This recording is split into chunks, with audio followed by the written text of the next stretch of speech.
مفاجأة فخليكي معي. خلينا نبلش. مش كل يلي حكوه كان غلط. كل يلي حكوا لك عن النجاح غلط. اشتغلي أكتر، شدي حيلك، صبري، سمعتيهم 1000 مرة، وانتي عم تشتغلي أكتر من الكل وعم تصبري حتى أكتر من الكل ولساتك بنفس المكان. وقفي لحظة، إذا التعب كان هو الجواب كنتي من زمان وصلتي، بس انتي هون عم تسمعي هالكلام في شي ناقصك. في سبب واحد بيحرك كل شي بحياتك وبيخلي كل هالتعب يروح على الفاضي. هالسبب مو من برا، لا أبدا، هالسبب جواتك عم يشتغل فيكي هلأ وأنا عم حاكيكي، وانتي ما عم تعطيه اهتمام أبدا. اليوم رح ورجيكي شو هو وكيف تخليه يشتغل لمصلحتك بدال ما يخرب عليكي كل شي. كملي لآخر الفيديو لأنه رح أحكي لك ليش لازم تكملي تفهمي ليش كل يلي حكوه كان غلط. خلينا نبلش. هذا الفيديو رح أقسم لك إياه ل3 أجزاء. أول شي بدنا نفهم شو السبب يلي بيحرك حياتك ببساطة. الحقيقة مو مصطلحات تانية رح نطبقها، بس خطوات علمية كل وحدة بتقدري تبلشي فيها من اليوم. وثالث خطوة في سر رح أحكي لك إياه بيجمع لك كل الخطوات سوا، وآخر الفيديو في مفاجأة فخليكي معي. الجزء الأول خليني أحكي لك عن قصة صارت بحياتي. أنا عشت بدبي 1.5 سنة تقريبا، وبعدين رجعت على الشام. أول ما رجعت كان في صوت جواتي بيحكي لي كل يوم إنه كتير في فرق بين سوريا والإمارات، ما رح تتأقلمي، رح تضيعي، الوضع حيكون كتير صعب عليكي وإنتي حامل وإنتي بتشتغلي بأحسن المشافي بدبي، وكيف بدك ترجعي. وماشية مع هالصوت وكل ما أمشي معه كنت حس مزبوط. يعني للصراحة نحنا بلد يعني إله ميت اقتصاده كم سنة وإله واقف كم سنة وعايشين حياة ما بتتقارن بالإمارات. بس كنت قاعد فكر شو هالصوت. هذا السبب يلي حكيت لك عنه هو عقل الباطن. عقلك الباطن يا حبيبتي مثل التربة. خلينا نتخيل هيك قصة مع بعض. التربة انتي حتكوني الفلاحة تبع التربة. التربة بحاجة لبذور، فكل فكرة بتحكيها لحالك اليوم بتكون بذرة. إذا كل يوم بتزرعي أنا ما بستاهل، أنا مالي قد هاي الشغلة، ما في أمل، بعد شهر بتلاقي حالك محاطة بنباتات سامة بتسم كل قرار بتاخديه. بس إذا غيرنا البذرة حقل كله بيقلب جنة وبيقلب خضار. هذا مو كلام رومانسية، هذا قانون حقيقي. وأهم معلومة بهالفيديو كله، العقل الباطن ما بيفرق بين الحقيقة والخيال. هو مثل الطفل الصغير بيصدق كل شي، بيصدق أي شي بتكرري له إياه بدون ما يناقش. يعني انت بتبرمجيه يا على النجاح أو بتتركيه يبرمج حاله على الخوف، ما في خيار ثالث. شفتي علي وآلا؟ إذا حكيت لهم انتو فاشلين انتو فاشلين انتو فاشلين كل يوم، هالشي بيكبر وهن مصدقينه لأنه عقلهم الباطني صدق هذا الشي. بس انتي يلي عم تحكي له يا رح يصدقه. لهيك كل يلي حكولك يا غلط. القصة مو قصة انك تشتغلي اكتر ولا تتعبي اكتر. اوكي ما اختلفنا انه لازم تشتغلي ولازم تتعبي ولازم تركضي ورا شغلك، بس القصة شو بيحكي صوتك الداخلي.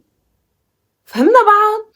بس قبل ما أكفي معك الخطوات في سر رح أحكي لك إياه بآخر الفيديو. لو طبقتيه اليوم بتلاقي أول نتيجة بكرة الصبح، فلا تطلعي. نحكي هلأ على الخطوة الثانية. راقبي كلامك، راقبي حالك شو عم تحكي. أول خطوة وأسهل شي وأكتر شي الواحد بيأهملها إنه ما بيعرف شو بيحكي لحاله خلال النهار. عقلك الباطن ما بيفهم النفي. إذا قلتي ما بدي أفشل فهو بيسمع فشل وبيكبره. إذا قلتي ما بدي خاف فهو بيسمع خاف. جربيها، لا تفكري بقطة زرقاء. شو صار؟ فكرتي فيها فورا. هيك بيشتغل العقل. قاعدة بسيطة، بدال ما أقول ما بدي أفشل بقول أنا بستاهل النجاح. بدال ما أقول أنا تعبانة بقول أنا رح أقوي حالي كل يوم. اليوم بس راقبي كل جملة بتحكيها لحالك، وأي جملة سلبية لبيها لإيجابية بلا ما تعملي أي شي تاني، بس راقبي ولاحظي الفرق بنهاية اليوم. الخطوة الثانية وهي الأقوى علميا بهذا الفيديو، التخيل قبل النوم. آخر 5 دقايق قبل ما تنامي عقلك بيكون بأهدى حالة وبأقرب نقطة للبرمجة. هون بدل ما تمسكي الموبايل وتبلشي ريلات رجعي يشتغل. سكري عيونك وتخيلي، مو أي تخيل، تخيلي حالك وصلتي. شو الهدف يلي ببالك انتي؟ شو حاطة ببالك؟ وين بدك توصلي؟ تخيليه. تخيلي حالك وين قاعدة، كيف اللحظة حتجيكي، مين حواليكي، شو رح تسمعي. وأهم من هذا كله إنك تحسي حالك فرحانة. الشعور هو المفتاح. عقلك الباطن بيسجل الشعور وبيشتغل ليله كله ليحقق لك إياه. الصورة يلي شعرت فيها هلأ 5 دقايق كل ليلة من هلأ لازم تجربيها. بس نشيل الموبايل ونحاول نتخيل ونوصل الشعور للعقل الباطني.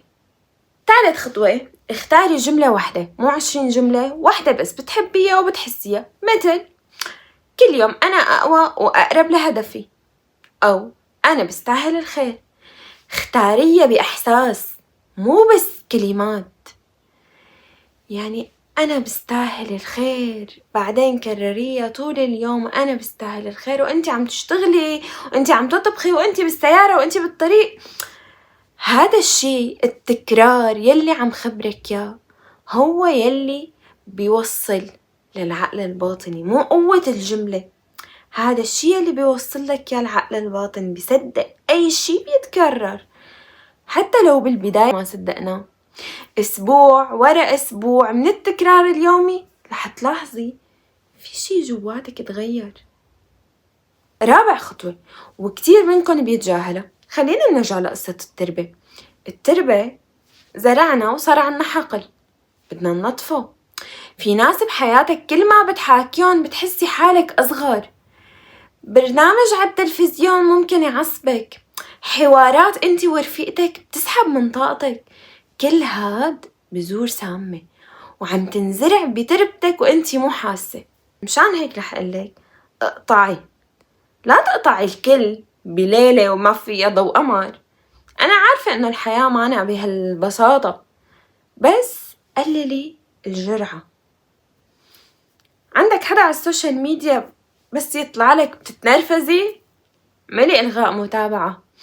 في عندك بنت بحياتك كل ما بتحكي معها بتضل عم تشكي وتبكي وتحكي لك الأفكار السلبية بتعطيكي طاقة أبدا مو منيحة. خففي قعدتك معها. دائما قللي الوقت مع أي شخص بتحسيه إنه هو عم بيحبطك. هذا الشي مكسب، لأنه كل بذرة سامة بتشيليها بيطلع بدالها بذرة حلوة. وهلأ 5 خطوة وهي الأهم، تصرفي كأنك خلص وصلتي. تذكري عقلك الباطن ما بيفرق بين الحقيقة والخيال، فهو بيمشي على الصورة اللي بتقدميها له. فكل يوم الصبح اسألي حالك سؤال واحد، لو كنت نجحت خلص شو كنت رح أعمل أول ساعة من يومي؟ شو كنت لابسة؟